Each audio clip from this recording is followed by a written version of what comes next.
Fundamental CD. Oke, thank you. Yang bagi yang belum mengetahui tentang CD adalah komunitas bagi para sarjana dan profesional Buddhis Indonesia. Dan Gate sendiri sebagai tempat wadah untuk memberikan edukasi mengenai pasar modal dan tentunya bagi teman-teman yang ingin berkonsultasi juga kepada para coach yang sudah berpengalaman di bidang pasar modal, kami bisa memberikan juga untuk sharing-sharing hal itu kepada dari Surya Fajar Sekuritasnya ya. Terus tentunya semoga dari Koko dan Cici bisa memberikan inklusi, ada inklusinya dengan menggunakan download aplikasi Asfast dan menggunakan kode referral CD PERK 0243. Dan bagi yang ingin mendaftar bisa melalui saya juga supaya saya bisa pandu karena ada beberapa form yang saya perlukan sebagai database kami. Mohon bantuannya ya bagi yang ingin mendaftar dan jangan lupa pakai kode referral CD PERK 0243. Oke, pada malam hari ini karena kita udah udah jam 7.41 sih ya nggak berasa ya. Oke, paling Coach Ubay boleh masuk Coach. Bisa masukkan share screen-nya yang malam ini kita akan membahas mengenai pentingnya analisa fundamental dalam investasi saham. Wah, menarik nih. Pembahasannya basic, namun kita selalu melupakan yang basic-basic. Mari kita refresh-refresh ya. Oke, Coach, silakan Coach. Di-share Oke, screen-nya, Coach. tes dulu, Ci. Aman suaranya? Oh, secara udah jelas. Aman. Oke, thank you. Ya, selamat malam Bapak Ibu. Jadi kita malam hari ini kita bakal bahas terkait analisa fundamental. Ya, mungkin banyak banget di luar sana yang mungkin udah bahas analisa fundamental terkait lah PI segala macam, PBV segala macam. Tapi kita harus lihat dari pondasinya terlebih dahulu. Nah, kita mulai ya, share screen-nya kelihatan. Ya, Ya, mungkin kelihatan Coach. di Oke. Nah, jadi kalau kita lihat ya memang analisa fundamental ini menjadi pondasi ya bagi investor. Kita ngomongnya investor terlebih dahulu ya karena memang saat ini malam ini kita ya sebagai investor terlebih dahulu. Nah, kenapa sih analisa fundamental itu penting? Nah, kita harus tahu di dalam market saham itu ada dua sisi. Yang pertama big player dan small player. Nah, mungkin ada yang bertanya-tanya, kok kita bahas investasi tapi kok bahasnya terkait big player dan small player? Nah, kita harus tahu juga bahwa big player ini dia membeli suatu saham pastinya ada reason atau alasan. Nah, mungkin nanti ketika Bapak Ibu sudah masuk di pasar saham, pasti nantinya kok bisa sih saham BBRI itu naik dari harga 4.000 kemarinnya ke sekarang harganya ke 5.000. Alasannya apa? Terus kenapa bisa naik gitu? Nah, alasannya karena memang banyak yang membeli. Nah, pastinya kalau teman-teman tahu yang membeli ini pasti dalam jumlah besar. Jumlah besar itu bukan dalam artian 1 miliar, 2 miliar, tapi dalam artian bisa ratusan miliar. Nah, uang ratusan miliar tentunya yang membeli adalah big player. Nah, saya bilang big player ini adalah seperti fund manager atau asuransi fund manager atau kita lihat seperti ya kalau kita tahu ada JP Morgan ya, terus ada eh, aset manajemen besar seperti itu. Dan kemudian ya satu sisinya adalah small player. Nah, small player ini maksudnya adalah investor yang memiliki dana kecil dibandingkan big player atau dibandingkan institusi besar. Small player itu seperti kita, mungkin dana kita ya ada puluhan juta, ada ratusan juta ya. Tetapi kita belum bisa mampu untuk ya menggerakkan suatu saham tersebut. Dan ini kalau kita lihat ya, kita membeli, kita menjual itu tidak mempengaruhi pergerakan harga sahamnya. Karena semisal di BBRI kita mungkin di harga 4.000 kita mungkin hanya bisa membeli saham BBRI 1.000 lot ya 200 lot. Sedangkan dari bid overnya itu bisa sampai 50.000 lot, 20.000 lot, 30.000 lot. Sehingga kita tidak bisa untuk menggerakkan harga sahamnya. Nah, selanjutnya, nah kita harus paham juga hubungannya investasi, big player, dan small player. Nah, big player ini ketika membeli sahamnya, ya, ketika membeli saham, misal nih, pada waktu COVID 2020 kemarin, pada saat itu market saham itu turun, ya. Tentunya pada saat turun, ya, big player itu menyelamatkan dananya sehingga mereka keluar secara berbarengan. Ketika melihat ya ada potensi bahwa market akan rebound kembali, mereka berbondong-bondong untuk masuk ke dalam market saham lagi. Nah, itu yang menyebabkan ya pada tahun 2020 IHSG itu seperti V-shape. V-shape itu artinya dia seperti pergerakannya V, dari turun drastis ke naik drastis. Ini adalah melihat bahwa memang secara fundamental, ya, secara kinerja pada saat itu saham-sahamnya masih cukup oke, ya. Sehingga banyak sekali pada saat itu masyarakat yang mulai masuk ke dalam pasar saham. Nah, setelah banyak yang masuk dan memang fund-fund besar ini sudah masuk dari bawah, mereka akan melakukan aksi taking profit atau kita lihat seperti penjualan. Nah, small player ini yang kita-kita ini yang mungkin kita tidak ada dasar untuk fundamental dalam membeli, kita akan dijadikan tempat untuk membuang sahamnya atau menjual sahamnya di mana biasanya di harga atas.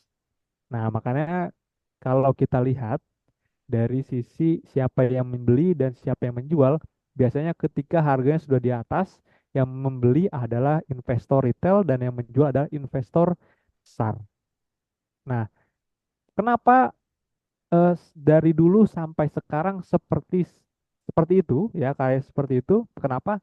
Karena kita tidak memiliki alasan untuk ya membeli saham ketika dia harganya di bawah. Dalam artian kita biasa investor retail tidak melihat bagaimana kualitas sahamnya. Sehingga ketika sahamnya turun, sahamnya di bawah kita nggak berani untuk beli. Padahal ya ma- saham tersebut memiliki unlock value. Nanti di akhir kita akan lihat beberapa saham yang memiliki unlock value ketika di bawah dan mungkin pada saat ini ketika naik tinggi mungkin banyak banget ya investor yang berebutan. Padahal di bawah pun ya kita sudah melihat bahwa ya ada celah atau ada peluang ketika market ya sepi atau ketika sahamnya sedang sepi-sepinya seperti itu. Nah, selanjutnya, nah ini hubungan hubungan big player dan small player. Nah, ini di sini saya buatkan terkait contoh saham era. Ini contoh yang pertama, di mana ketika harga saham berada di support, kemudian support itu jebol, ya biasanya small player seperti kita akan punya namanya ya eh, plan jual, plan beli, plan take profit, plan cut loss gitu. Akhirnya kita harus cut loss, tetapi big player yang melihat dari sisi bahwa sahamnya ini masih cukup bagus secara fundamental, mereka akan melakukan akumulasi kembali. Ya. Dan ketika memang ya pada saat valuasi sudah mahal, ya fund manager atau big player ini akan melakukan penjualan dan ketika kita melihat bahwa sudah berada di area resisten, kita sebagai ya small player akan melakukan pembelian dengan ya alasan ini akan buy on breakout. Tetapi apakah hal tersebut salah? Ya, hal tersebut tidak ada yang salah, tidak ada yang benar. Ya, balik lagi kita membeli suatu saham tersebut alasannya apa? Semisal alasannya adalah fundamental, selama fundamentalnya masih cukup baik dan terus bertumbuh, tidak ada alasan untuk kita menjualnya. Tetapi kalau semisal kita membelinya dengan alasan teknikal atau trading, kalau misal dia gagal untuk breakout, ya sudah, berarti kita alasan untuk membelinya berarti tidak ada lagi. Seperti itu. Nah, contoh nih saham adalah saham Wins yang memang sudah masuk dalam SF Research kita, ya. Waktu itu harganya masih di 478 ya. Saat pada kemudian dia sempat ya ke harga 600 ya. Dan pada saat itu memang sudah breakout dan Ketika breakout itu memiliki volume yang cukup besar, ya, dan volume yang terjadi yang besar ini memang dijadikan tempat big player untuk take profit. Nah, sedangkan kita sudah melihat bahwa saham Wins ini memang bagus pada saat itu dan kita sudah jelaskan juga di dalam SF Research kita. Nah, kemudian ya, bagi mungkin Bapak Ibu yang memang membeli saham untuk long term, ya, itu penting banget kita menganalisa secara fundamental. Nah, fundamental yang dimaksud adalah potensi dari saham tersebut, ya.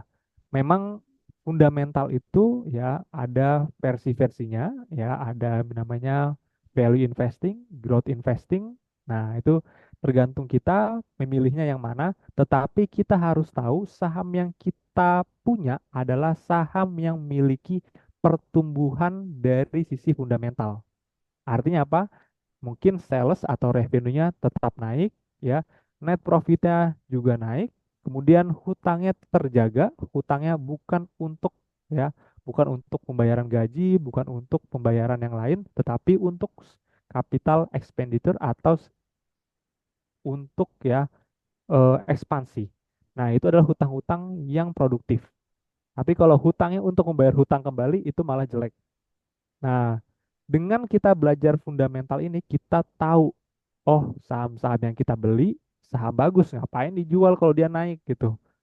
Sehingga kita tidak takut kalau semisal dia sahamnya ya turun dari level support, ya, ataupun ya dia supportnya jebol gitu, atau mungkin resistennya dia breakout. Kita tidak takut untuk ya membeli atau tidak takut untuk menjualnya. Nah, dengan memahami fundamental, kita juga paham mengapa ketika sahamnya naik banyak sekali big fund atau yang masuk atau volumenya tiba-tiba besar.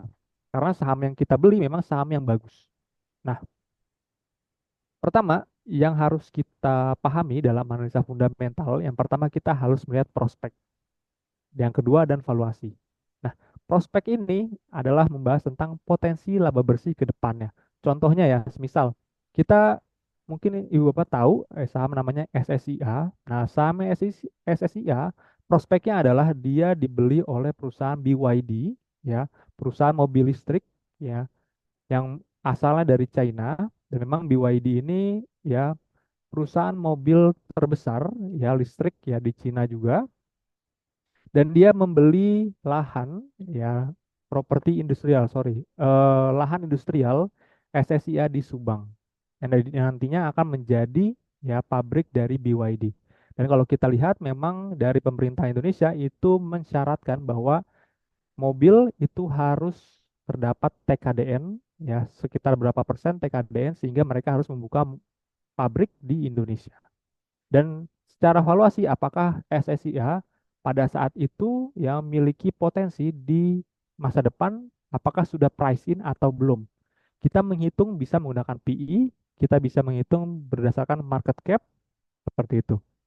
Nah, contoh lain ya, mungkin teman-teman, Bapak Ibu tahu saham PANI ya, PANI, KRW itu memang banyak sekali prospek dan valuasinya juga bagus-bagus ya. Dan juga ada saham SMRA juga prospeknya juga bagus. Nanti kita bisa spill-spill dikit, kita bisa cerita dikit terkait saham-saham yang memiliki prospek di masa depan. Seperti itu. Nah, contoh ini adalah saham Dian yang memang sudah kita buatkan researchnya di sekitar mungkin 2 minggu atau 3 minggu lalu, ya. Pada saat itu harganya di 120 ya, kita buat, saya lupa 116 atau 115 gitu. Nah, saham Dian ini adalah saham IO atau event organizer, ya. Dia memang di tahun sebelumnya itu terpukul dikarenakan memang pada saat itu COVID ya. Kita juga juga tahu bahwa event waktu tahun 2020, 2021 itu terpukul dan mulai kembali bergairah pada tahun 2022. Terlihat dari EPS-nya atau earning per share-nya ya, itu mengalami kenaikan. Dan kalau kita lihat prospek di tahun 2024 ini ada andai kata ya kuartal 3 dan kuartal 4 itu sama dengan kuartal 1 dan kuartal 2 ya.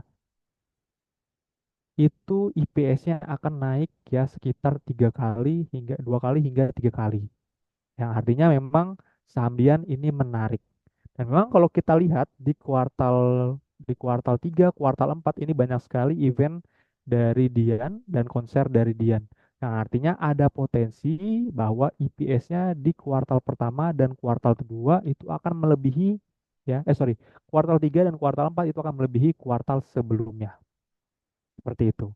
Nah, lalu gimana sih dari sisi valuasinya? Valuasinya kita bisa menggunakan PE di mana di tahun 2022, 2023 PI dari Dian itu range-nya 4,1 kali hingga 9,7 kali. Nah, kalau misal kita asumsikan bahwa PI dari Dian di tahun 2024 ya itu adalah 40 ya sesuai dengan dari RTI ini 40, maka valuasi Dian itu PI-nya ya sekitar 1,9 kali hingga 3,2 kali. Ya, sehingga ya kalau misal balik ke average ya tertingginya PI di tahun 2023 atau ke 7,3 kali, kita kalikan saja harga sekarang dengan ya PI-nya nanti, berarti kita bisa mendapatkan valuasi harga saham sekitar 316 atau ya sekitar ya 150% lebih seperti itu. Dan tetapi ya tantangannya adalah waktu, kapan ya harga saham tersebut akan diapresiasi oleh market dan kapan market akan tersadar terkait value-nya. Nanti kita akan bahas ya gimana sih kita mencari prospek dan bagaimana valuasinya dan saham apa saja yang sudah kita bahas di SF Research dan memang value-nya sudah terunlock. Nah, kemudian kalau kita sudah tahu ya, oh misalnya saham Dian prospeknya seperti ini, valuasinya seperti ini, maka kita akan tenang untuk melakukan akumulasi atau kita bisa tenang untuk melakukan pembelian. Semisal ya turun misalnya nih saham Dian di bawah 110, maka kita bisa untuk membeli karena kita melihat ya secara prospek dan secara valuasi masih murah di bawah 110, malah lebih murah lagi. Kenapa kita nggak beli gitu? Nah, kemudian ya ini ada di saham SCMA, ya kita mungkin sudah tahu ya dari SCTV. Nah, di tahun 2022, 2023 memang mengalami penurunan EPS ya. Kemudian di tahun 2023 ini mulai ada pertumbuhan walaupun memang pertumbuhannya belum besar. Dikarenakan kalau kita lihat prospek dari SCMA ini dari TV memang sudah berkurang, tetapi yang perlu diperhatikan bahwa memang SCMA diuntungkan oleh event-event seperti event olahraga di Indonesia. Sehingga nantinya ya revenue dari iklan itu akan mulai menguat. Tapi SCMA harus butuh substitusi lain di media lain untuk ya menambal dari kinerja eh, iklan yang memang sudah mulai tergerus. Nah, secara valuasi kita bisa hitung valuasinya menggunakan PI juga ya. Misal ya kita lihat dari tahun 2021 hingga 2023 PI SCMA itu range-nya adalah 15,4 kali hingga 48,4 kali. Sedangkan di tahun 2024 kalau misal kita menggunakan EPS 9, nah PI-nya itu sekitar 13 kali hingga 18,4 kali. Nah, kalau kita hitung-hitung ya masih ada ruang untuk naik misalkan ke level 28,3 kali, maka harga SCMA ini seharusnya bisa mencapai ya harga 250. Nah, setelah kita melihat fundamental, kita lihat juga bagaimana teknikalnya bisa kita lihat juga apakah pada saat ini ya untuk akumulasi itu masih murah. Nah, saat ini kita lihat SCMA memang ada di range 115 ya supportnya. Kalau misal harga saat ini kita beli memang downside-nya atau mungkin kalau kita menggunakan analisa fundamental ada namanya margin of safety. Margin of safety biasanya kita menggunakan 20 hingga 30% dari area pembelian kita atau area akumulasi kita, maka saat itu risikonya masih bisa kita ukur. Nah, mungkin saya juga mau memperlihatkan bahwa ada beberapa saham yang pada saat beberapa bulan lalu kita juga sudah bahas. Mungkin Sudah kelihatan si Vena sahamnya? Belum ya? Sebentar. Oke, Masih. kelihatan sih? Oke, sekarang kelihatan. Oke. Nah, ini research yang dibuat oleh tim kami di bulan Juli 2024, 9 Juli, ini ada tanggalnya, dan ini adalah list price-nya di harga 565. Ini saham TAPG, ya, emiten sawit. Pada saat itu, ya, di Juli 2024, ya mungkin ya jarang sekali orang yang membahas emiten sawit, karena kalau kita lihat emiten sawit sudah turun jauh, ya. Kemudian apa yang membuat kita melihat ada value yang terdapat di saham TAPG? Pertama, teman-teman, Bapak Ibu harus melihat apakah produktivitas TAPG dibandingkan emiten sejenisnya itu paling oke. Nah, kemudian bagaimana sektornya? Bagaimana sektor sawit? Itu juga harus kita bedah. Kemudian ya, kalau teman-teman tahu ya, dalam satu TBS atau tandan buah segar, berapa persen yang menjadi ya minyaknya, itu ada standarnya juga, yang bagus adalah di atas 21 hingga 22%. Nah, kemudian setelah itu kita lihat, kita compare dengan emiten lain, ya. Kemudian kita lihat bahwa saham TAPG ini memiliki value yang cukup bagus ya dibandingkan emiten sawit lainnya. Sehingga kita bisa mengangkat saham TAPG menjadi SF research kita, dan kita lihat ya target price kita adalah di 830. Nah, mungkin kalau Bapak Ibu cek hari ini saham TAPG ya itu sudah berada di harga sekitar 700 785. Artinya memang sudah naik lebih dari 30% ya dalam kurang dari 3 bulan ya, Juli, Agustus, ini September ya, 3 bulan. Dalam artian ya dalam 3 bulan ya saham TAPG sudah naik sekitar 30% lebih. Nah, pada saat ini mungkin saham TAPG banyak sekali yang mulai membahas saham TAPG ya, saham sawit, dikarenakan memang kemarin ada berita terkait ekspor Levi yang diubah, yang tadinya 1 tonnya itu 75 USD menjadi 3% dari nilai 1 ton. Nah, hal tersebut memang berdampak, tetapi tidak terlalu berdampak karena kan ya memang dari emiten sawit ya seperti TAPG memang mayoritas masih untuk produksi dalam negeri seperti itu. Nah, saham yang kedua yang kita bahas ini lebih lama lagi, di Mei 2021, dari 2022, 2024, sorry, 21 Mei 2024, kita membahas emiten yang namanya KIJA, kawasan industri Jababeka. Ya, ini adalah properti industrial atau ya lahan industri lah. Kalau mungkin teman-teman punya pabrik, nanti bisa beli lahannya di KIJA, di BES, ya. Nah, kita melihat di sini bahwa KIJA menarik ya. Pada saat itu harganya 120 dengan upside-nya hingga ke harga 212 atau upside-nya bisa ke 77%. Menarik, sangat menarik ya. Dan memang terlihat bahwa si Kija ini memiliki land bank jumbo. Land bank itu apa sih? Lahan kosong ya yang banyak gitu. Dan memang nilainya itu, nilai dari land bank ini, nilai perolehan itu lebih besar dibandingkan market cap. Ya, market cap Kija itu sebesar 2,5 triliun. Market capnya artinya nilai perusahaan tersebut itu nilainya 2,5 triliun.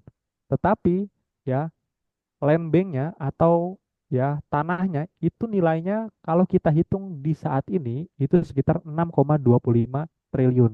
Artinya kalau Bapak Ibu tiba-tiba beli saham Kija, beli perusahaannya 2,5 triliun, itu akan mendapatkan land bank atau tanah yang nilainya sebesar 6,25 triliun atau sudah ya sekitar 2,5 kalinya. Nah, pada saat itu kita lihat menarik, dan memang ya kalau semisal nantinya investor asing akan membuka usahanya atau perusahaannya ke Indonesia, tentunya akan membutuhkan lahan industrial. Nah, lahan industrial ada SSIA, Ada base, ada Kija, kita buat juga base dan Kija. SSIA kita lihat memang sudah terunlock value-nya pada saat itu karena memang ya perusahaan BYD sudah membeli ya lahan di SSIA. Sehingga kita lihat kenaikannya sudah cukup tinggi dan kita lihat saham Kija dan BES tidak kalah menarik. Seperti itu. Kemudian dari sisi DP-nya atau down payment-nya, kalau misal mau beli tanah di Kija itu harus DP dulu, itu meningkat dari tahun sebelumnya itu terus meningkat. Artinya memang ada permintaan ya yang cukup baik di emiten Kija dan juga marginnya cukup terjaga hingga kita melihat bahwa saham Kija itu menarik apabila value-nya terunlock. Pada saat itu memang saham Kija kalau kita lihat dari teknikalnya pada saat itu sangat di bawah gitu. Nah, sekarang ya harga Kija itu di 182.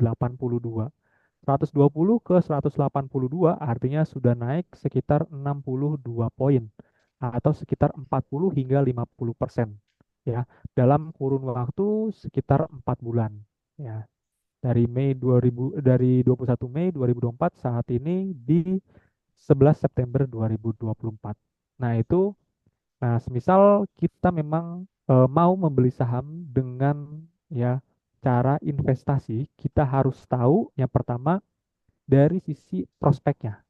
Nah, di sini kita juga sudah buatkan SF Research. Kita sebulan mengeluarkan SF Research sekitar 4 kali.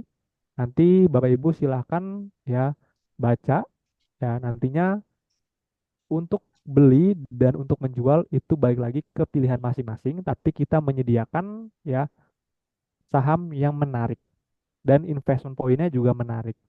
Nah, beli atau enggaknya kita tidak memaksakan, tapi kita membantu Bapak Ibu untuk memilih dan memilah sahamnya. Karena yang kita pilih juga tidak asal-asalan seperti itu. Nah, jadi Bapak Ibu kalau misal masih bingung ya silahkan baca saja prospeknya bagaimana, kemudian valuasinya seperti apa. Pilihan untuk membeli itu di tangan masing-masing seperti itu. Seperti itu mungkin Bapak Ibu bagaimana cara memilih saham menggunakan analisa fundamental. Yang pertama adalah kita harus tahu ya prospeknya ke depan seperti apa. Ya kita harus bayangkan 2 sampai 3 tahun kemudian apakah perusahaan tersebut masih bisa untuk terus bertumbuh atau value-nya terunlock ya. Kemudian dari sisi valuasi apakah valuasinya untuk ya naik masih cukup besar. Apakah valuasinya masih murah? Apakah valuasinya sudah terlalu mahal? Nah, sehingga kalau kita sudah tahu prospeknya, kita sudah tahu valuasinya masih cukup murah, ya, kita beli, kita juga akan tenang seperti itu. Mungkin itu yang mau kita bahas malam hari ini. Ya, mungkin saya kembalikan ke Civena untuk pertanyaan. Terima kasih. Oke, thank you Coach Subay. Wah, keren banget sih ya. Apalagi Surya Fajar udah ngasih suatu tambahan juga yang mempermudah kita tahu ya pas untuk beli saham. Terus juga di sini juga udah dikasih beberapa analisa supaya kita tahu kenapa sih ini harus beli saham ini gitu ya. Tentunya itu semoga berdasarkan dari analisa fundamental dan dari teknikalnya. Mungkin dari teman-teman ada yang ingin ditanyakan, silahkan bertanya. Ini sesi-sesi yang menarik ini. Biasanya ada yang mau tanya nih besok saham apa nih yang bagus nih gitu. Atau mungkin mau yang bertanya dari apa yang dari penjelasan dari Coach Subay. Wah, nggak kepancing nih. Kalau gitu kalau misalnya saya pancing, saya kasih free saldo RDN bagaimana ya? Bagi orang pertama yang memberikan pertanyaan nih, menarik nih. Kita sebenarnya ada bagi-bagi saldo RDN loh. Mohon maaf ya kalau saya sering lupa nge-share. Tapi bagi yang sering bertanya dan sangat proaktif di saat waktu sesi Zoom, itu saya ada memberikan saldo RDN sebesar 50.000. Wah, langsung gercep dari Alex. Oke kok Alex. Ada lagi nih mulai bertanya. Ini Rian tanya nih Coach. Untuk Goto ada reaksi, mulai naik apakah ada peluang? Iya, terima kasih pertanyaannya. Jadi memang untuk saham Goto ya. Jadi gini, untuk saham Goto, pertama kita harus tahu dia revenue streamnya dari mana aja. Pertama, dari Tokopedia. Kedua, ya dari Gojek itu sendiri. Gojek sendiri ya, itu banyak sekali ya. Ada misalnya Goto Finance ya, mungkin kita lihat sekarang ada eh, apa istilahnya ya, bukan pinjaman online tapi dari Goto gitu, dari Tokopedia itu ada. Kemudian tentu yang terkenal dari adalah Gojeknya. Nah, saat ini mungkin dari tadi juga pagi siang tadi Pak Prabowo itu posting di Instagramnya dengan Pak Patrick Waluyo ya, CEO dari Goto, bahwa ada potensi bahwa Gojek ini akan menyalurkan ya makan siang gratis ya, program makan siang gratis kepada anak-anak di daerah seperti itu. Nah, tetapi balik lagi, seberapa efektif hal tersebut atau seberapa mampu hal tersebut untuk menaikkan revenue dari Gojek itu sendiri. Nah, itu perlu kita pikirkan apakah dengan program tersebut ya, semisal kita hitung-hitung nantinya ketika makan siang gratis itu akan dilaksanakan, itu akan membantu revenue dari Goto naik sekitar, ya misalnya kita anggap aja 1 triliun. Nah, kalau kita naik 1 triliun ya revenue-nya dengan asumsi ya COGS-nya atau bebannya sama, nah kita bisa lihat nanti gross profit-nya naik berapa. Ya, tetapi nggak mungkin dong ketika memang dia menggunakan Gojek, ya COGS-nya nggak naik, itu nggak mungkin. Sehingga kita harus berasumsi lagi bahwa ya bebannya itu akan naik. Nah, itu kita harus mempunyai asumsinya. Nah, apakah ada peluang di saham Goto? Tentunya di semua saham ada peluang ya, tetapi balik lagi ya, kenaikan saham apalagi Goto ya, Goto, Bumi, Friend ya, itu pasti saham-saham yang memang ya bid overnya gede gitu. Untuk menggerakkannya pun butuh uang yang cukup besar. Sehingga kalau tidak ada sentimen, tidak ada ya kita bilang story lah, akan susah seperti itu. Nah, saat ini kita lihat apakah memang resmi ya Gojek itu akan menyalurkan bantuan makan siang gratis ya, dan mungkin makan siang gratis pun akan terjadi bukan di tahun ini, di tahun depan, jadi masih akan lama seperti itu. Itu yang harus kita pikirkan terlebih dahulu. Nah, pertanyaan selanjutnya, emiten PANI masih boleh entry? Ya, jadi untuk emiten PANI ini ada emiten yang special case lah. Kalau kita bilang memang di properti ya, properti residensial ya. Ini memang ada dua saham yang memiliki em, special case lah. Yang pertama itu adalah PANI, yang kedua adalah SMRA. Nah, mungkin cerita dulu, kalau PANI ya dulunya memang dia adalah emiten em, apa sih namanya, kaleng gitu. Nah, kemudian dia backdoor listing. Artinya backdoor listing adalah mereka memasukkan perusahaan yang belum listing ke dalam perusahaan yang sudah listing. Setelah backdoor listing, mereka akan masukkan asetnya dengan melakukan right issue. Nah, right issue ini ya yang sehingga PANI itu memasukkan aset-asetnya seperti PIK 2, ya, kemudian yang di daerah Banten juga, ya, sehingga value-nya itu meningkat. Ketika value-nya meningkat, ya, sehingga memberikan conviction atau kepercayaan diri kepada investor bahwa masa saham PANI dinilai di harga 900 doang gitu. Sedangkan aset-asetnya seperti kita lihat tanahnya itu banyak banget, kemudian ya harga tanahnya juga mahal banget ya. Maka masih ada peluang PANI untuk naik, tetapi pada saat ini harus memikirkan downside-nya seberapa. Kalau memang kita hitung-hitung secara valuasi, memang PANI masih murah, tetapi perlu perhatikan juga downside-nya. Dan perlu adanya margin of safety. Margin of safety artinya ketika saham kita beli itu ada batas di mana kita harus cut loss untuk investasi. Ya, sekitar 30% adalah batas amannya, seperti itu. Nah, kemudian special case yang kedua adalah di saham SMRA. Nah, mungkin ini spill-spill dikit ya. Jadi saham SMRA memang dia akan meng-IPO-kan anak perusahaannya yang namanya SMIP, ya, Summarecon Investment Property. Ya, mungkin nanti cek ya SMIP. Jadi SMIP ini akan mengambil bisnis recurring income-nya. Recurring income itu artinya apa sih? Misalnya pertokoan, ya, hotel, apartemen. Nah, itu ada recurring income dari SMRA. Nah, kenapa menarik? Karena ya SMRA ini itu akan mengalihkan ya bisnis revenue dari recurringnya. Kemudian pada saat ini memang SMIP itu meningkatkan modalnya. Kemudian modalnya ini sekitar 2 triliun itu ditebus oleh SMRA semuanya. Sehingga ya ketika nanti IPO SMIP, maka uangnya itu akan ke SMRA. Nah, ini menarik. Dan kalau kita lihat, mungkin teman-teman harus lihat juga dari kepemilikannya bahwa eh, si istri pemiliknya itu terus-terusan membeli saham SMIP. Sorry, SMRA, ya. Sehingga nantinya ketika RUPS, ya RUPS-nya akan quorum. Seperti itu. Nanti bisa kulik-kulik sendiri, tapi itu spill-spill dikit aja. Nah, selamat malam untuk tipe investor. Apakah sama pertimbangannya? Apakah kita perlu tahu fundamental? Nah, jadi tipe investor dan trader apakah perlu mengetahui fundamentalnya?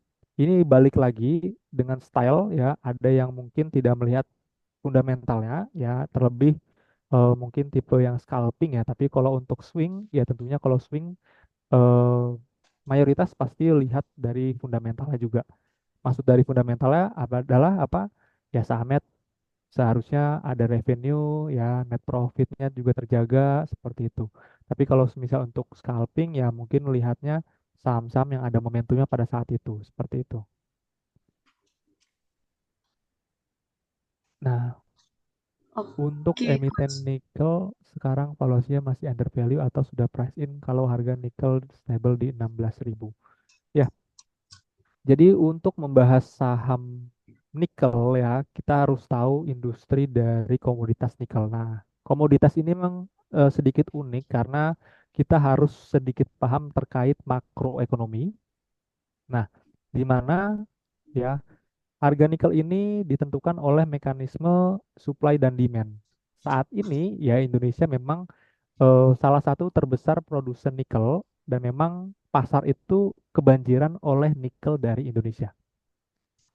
Ya, sehingga nikel itu menjadi oversupply. Nah, saat ini memang nikel itu harganya sekitar 15.000 sekian sampai 16.000. Mendekati harga 16.000 tapi 15.900 kalau nggak salah ya. 15.900. Nah, memang kalau kita lihat dari 2020 memang naik, tapi kalau kita lihat jauh dari ke belakang itu harga komoditas nikel itu turun karena kan memang oversupply. Sehingga kalau kita lihat saat ini prospek nikel masih kurang lah. Jadi mungkin kita harus lihat juga beberapa tahun kemudian kalau semisal memang em, demand-nya melonjak ya, kemudian produksi dari nikel itu tetap itu akan menarik. Tapi pada saat ini nikel masih belum menarik. Seperti itu. Oke, ini ada pertanyaan lagi dari Pak Edi Kinindi, kriteria apa saja yang perlu diketahui untuk investor dan trader? Kriteria untuk investor, pertama, saham tersebut tidak akan jalan tanpa suatu prospek atau suatu story. Banyak sekali saham yang murah, bahkan ada saham yang net profitnya itu lebih besar dibandingkan market cap-nya, itu ada. Tetapi sahamnya itu tidak ada story growth-nya. Jadi kita harus mencari story growth-nya dan valuasinya masih cukup murah. Untuk trader, kriterianya tentunya kita harus melihat sahamnya itu di posisi uptrend atau enggak. Kemudian sahamnya mendekati area support atau area resisten itu juga penting seperti itu. Nah, ini ada pertanyaan lagi. Saya dulu tanggal 7 Mei beli saham Antam, habis itu naik sekitar karena bakal ada dividen. Nah, setelah comeback dari situ, enggak saya sell karena saya waktu itu pakai analisa teknikal. Setelah saya lihat ya bakal ada dividen, saya nggak mau jual.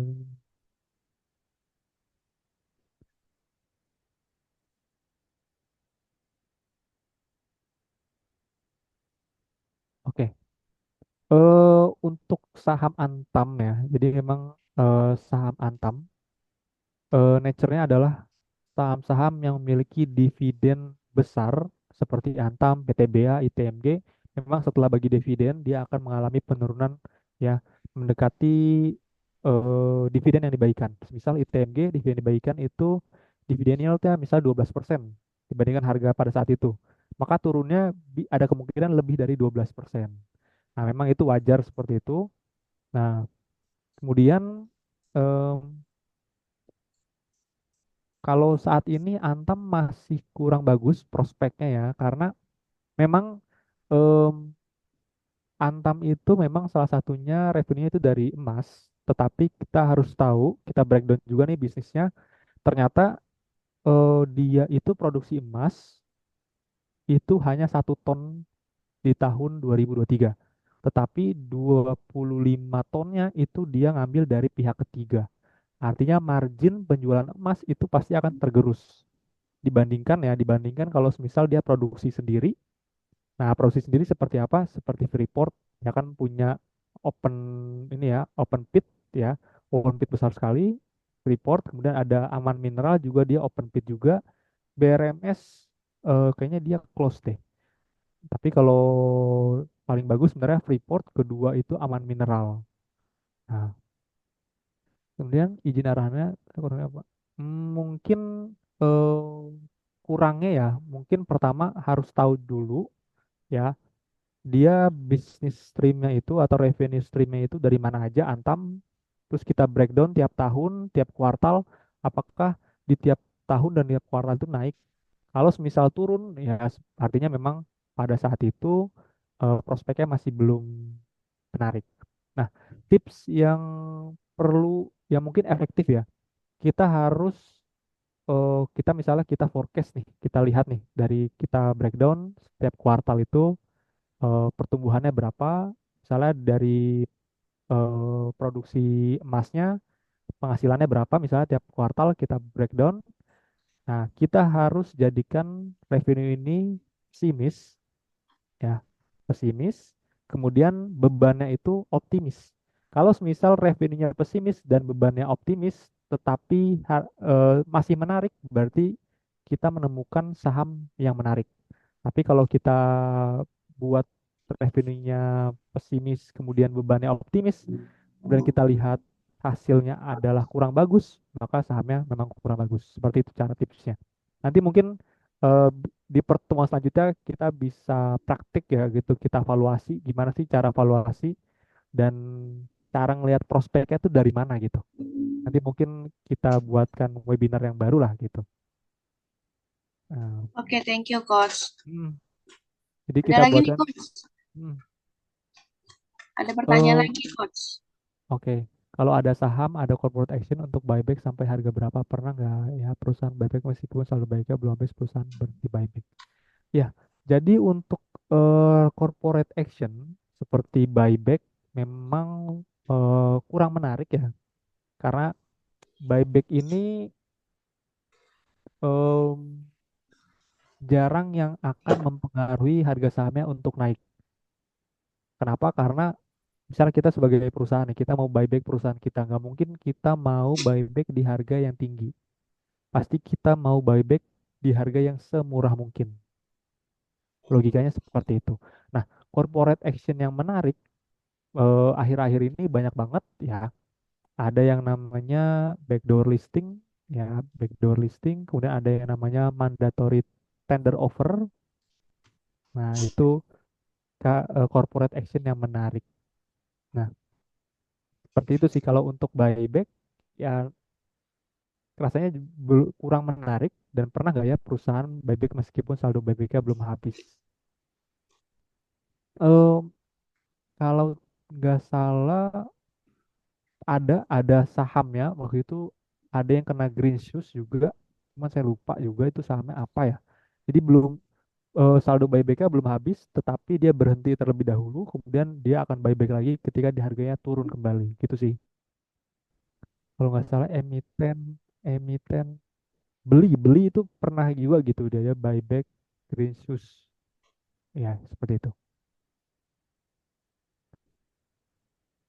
Oke.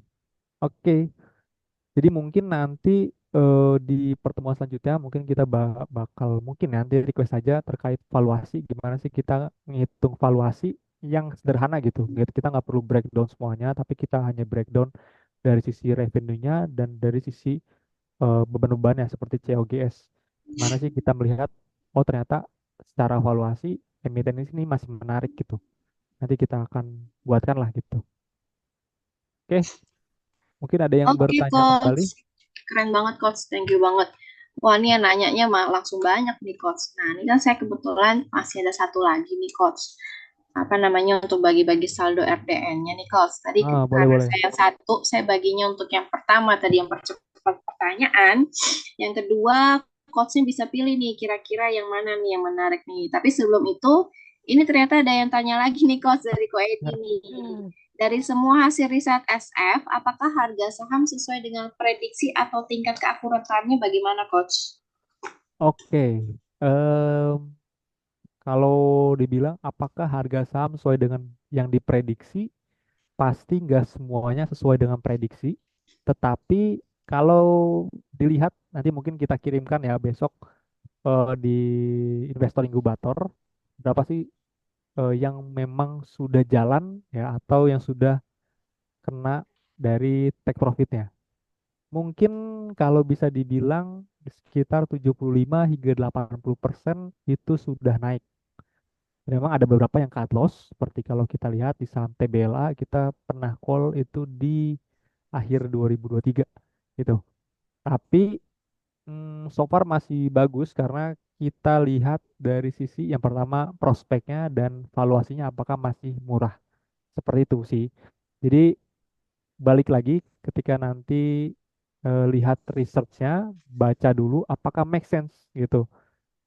Investment analisnya make sense gak gitu. Investment poinnya kalau memang make sense, lihat dulu valuasinya apakah masih murah.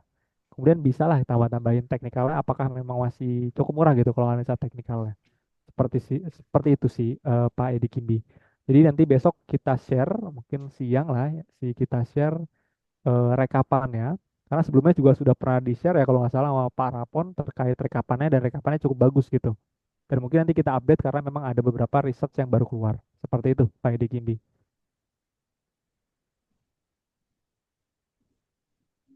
Oke, thank you, Coach. Semoga teman-teman yang lain jawaban dari Coach sangat ini ya, sangat apa sudah terjawab lah ya. Ya, Kira-kira ada yang ingin bertanya sebagai yang terakhir?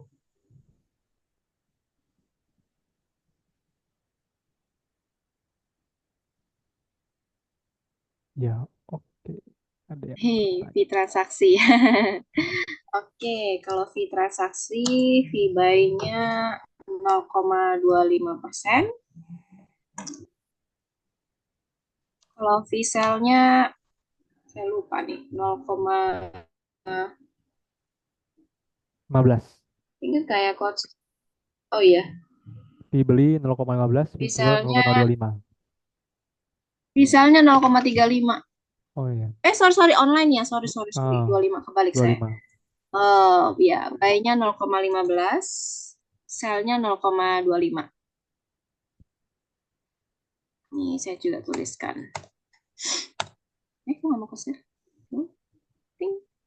Iya, rekom buku, rekom buku ya.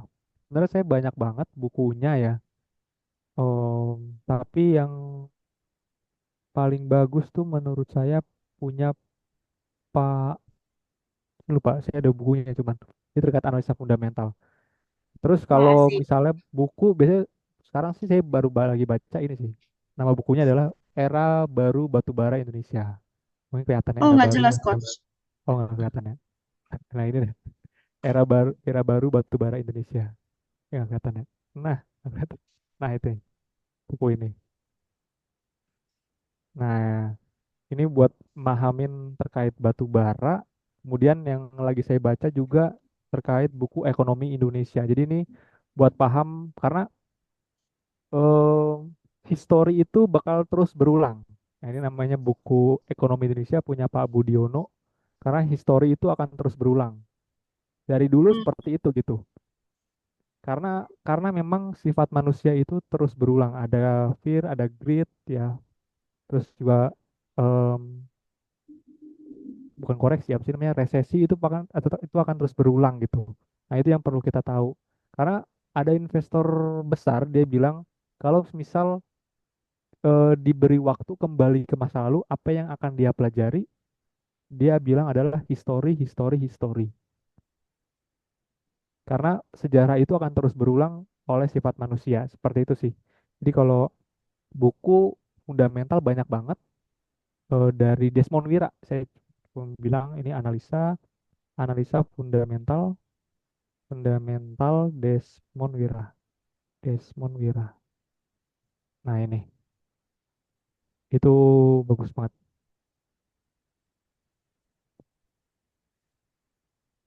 Oke, itu Ji.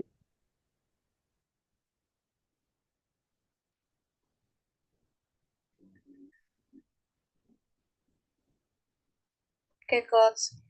Saya juga lihat deh. Oh, nice. Thank you, Coach. Oke, Coach. Ini sambil kita buat closing terakhir nih, Coach. Siapa tahu Coachnya mau memilih yang terakhir nih. Oh, masih ada lagi. Oh, enggak. Oh, oke. Makasih banyak, Kak. Oke, sama-sama.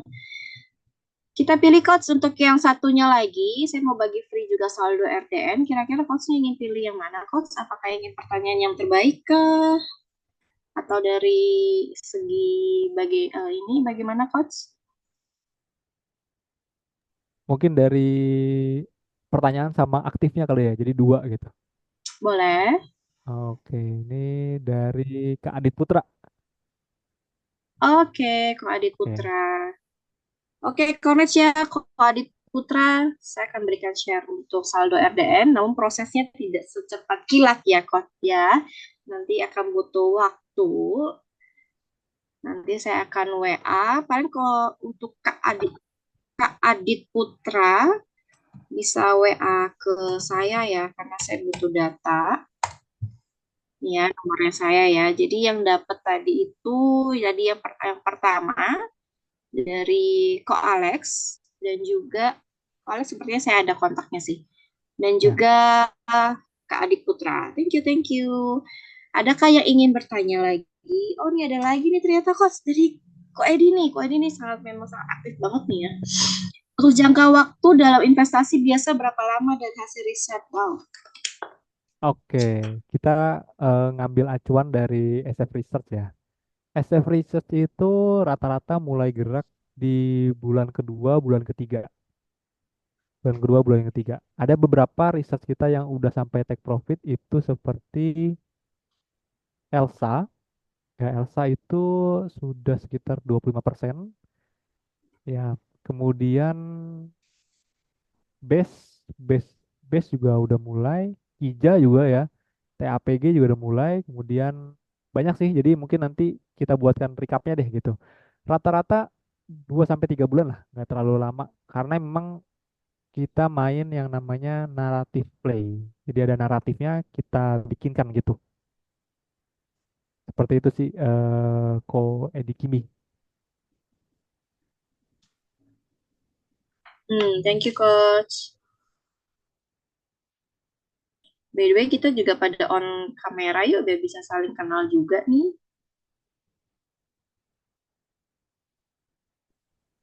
Oh, Koderis juga ada yang nanya nih. Untuk risetnya ada di halaman research aplikasi SFAS ya.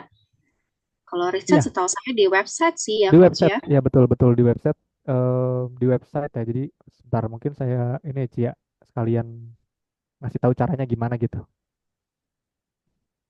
Oke, boleh ya Ci? Sebentar. Masih belum kelihatan, Coach? Oke, oke. Wait, wait, wait. Iya, masuk. Belum? Belum ya? Belum, masih file dari Oh, tadi sih masih filenya yang Kija sih. Sekarang oh udah. file. Oh udah. Oke oke. Nah di pojok kanan atas ya, terus ada nanti akan ke pop up, kemudian ada tulisan riset harian perusahaan ulasan. Kemudian di sini kita buatkan ada tiga, ada riset harian, ya, kemudian riset perusahaan, ini riset perusahaan-perusahaan ya. Nah ini ada BRMS yang baru kita rilis di 2 minggu lalu. Kemudian ada INDF yang mungkin udah mulai naik ya. INDF waktu itu kita call di 6525. Sekarang harganya di 7.000 kalau nggak salah. Seingat saya 7.000. Ya. Kemudian Dian ya ada LPPF, TAPG ini kita buat 9 Juli ya. Kemudian ada ulasan pasar. Nah, ulasan pasar ini ulasan terkait saham-saham bisa sektor, bisa sahamnya juga. Nah, ini kita buatkan juga. Jadi lumayan lengkap lah gitu. Risetnya juga kita pasti di tiap bulan pasti ada nih LPPF. Di Agustus kita sudah buat LPPF, Dian, INDF, BRMS. Kemudian di Juli kita buat TAPG ya. Kemudian Juni TBLA, ERA, SIMF ya. Di Juni juga ada BES. Kemudian visi juga kita buatkan Elsa, PTRO. Oh, PTRO juga menarik sangat ya. Kita buatkan udah lama sekali PTRO ya di 28 Maret. Jadi sebelum naik tinggi kita sudah buatkan PTRO. Seperti itu.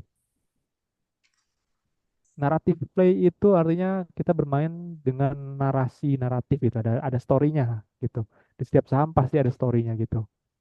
NCKL juga kita buatkan juga ya nickel itu. Coach mau tanya mengenai waktu rotasi setiap sektor, apakah ada jadwal manggungnya dari setiap sektor? Em, nggak ada jadwal manggungnya sih, karena em, apa ya? Pasti ada perbedaannya gitu. Walaupun memang bisa dikait-kaitkan gitu. Oh, kalau Lebaran emiten poultry seperti Cepin, Java main, kemudian ICBP, INDF. Nah, naik biasanya kayak gitu pasti ada sebabnya lah, bukan karena mau Lebaran, tapi biasanya memang akan lebih besar spending masyarakat untuk emiten-emiten seperti itu gitu sih. Ya, untuk itu seperti itu penjelasannya.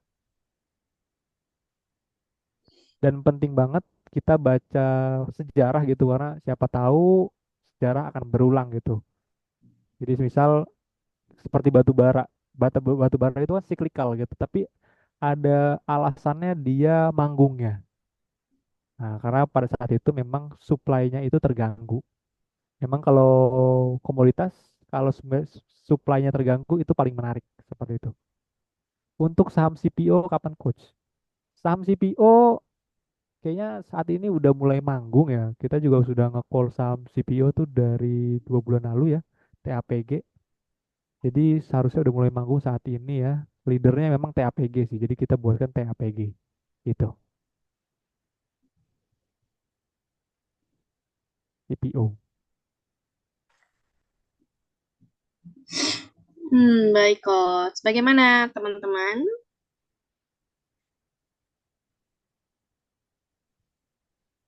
Oke, thank you ya. Kalau gitu, saya akhiri untuk sesi pada malam hari ini. Ini juga udah berarti 8:39 lah ya. Masih belum malam sih, belum panas lah ya, belum panas ya. Apa ada yang ingin ditanyakan atau saya closing nih? Kalau saya closing, mungkin ada yang ingin mau open cam atau misalnya mau open voice yang ingin bertanya langsung juga silahkan. Atau saya akhiri, namun saya ingin semua pada on cam kita foto bersama ya.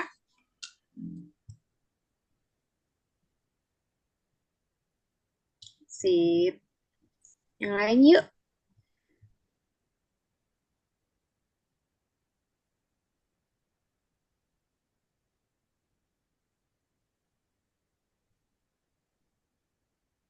Cam error. Oke, nggak apa-apa Cimibda.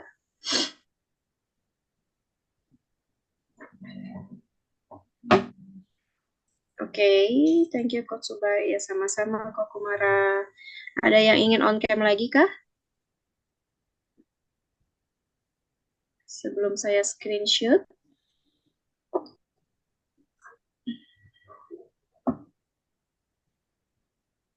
Oke. Oke, Citarin udah aman ya. Buat yang teman-teman yang lain, ada yang masih mau on cam? Saya tunggu. Oke, oke. Halo Hilman. Oke, saya screenshot ya. One, two, three. Oke, camnya lagi error. Oke, nggak apa-apa. Sip. Thank you semua dan selamat malam. Sampai jumpa lagi di 2 minggu ke depan. Kita akan adain acara edukasi lagi. Untuk materinya, judulnya nanti saya akan sharekan ke dalam grup. Thank you semua dan selamat malam. Ya, Cibeda boleh terima di kasih. recordingnya Terima di kasih off ya. semua. Selamat Terima malam. kasih semuanya.